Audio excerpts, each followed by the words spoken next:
Goods na goods ito para sa Barangay Ginebra dahil tuloy ang pagpapakondisyon ng player na ito at inaasahang gagamitin agad ni Coach Tim sa Season 50 ng PBA.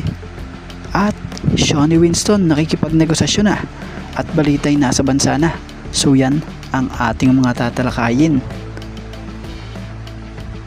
So goods ito dahil Shawnee Winston has returned to the country at balitay ipagpapatuloy nito ang pakikipagnegosasyon sa Converge na kung saan nilinaw nga nito via Facebook page ni Purple Nation Credit po na kung saan makikita na suot nga po niya ang practice jersey ng Converge sa ensayo.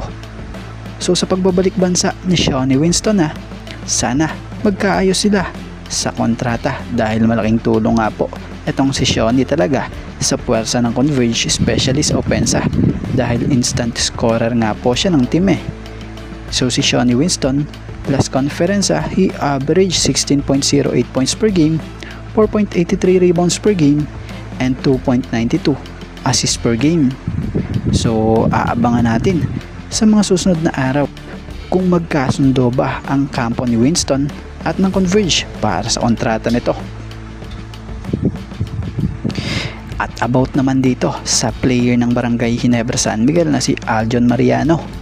So sa latest nga pong nilabas na update video footage ni Aljon via IG, credit po, pansing naghahanda na din ang forward player na to ng Barangay Ginebra na si Aljon Mariano para sa next season ng PBA.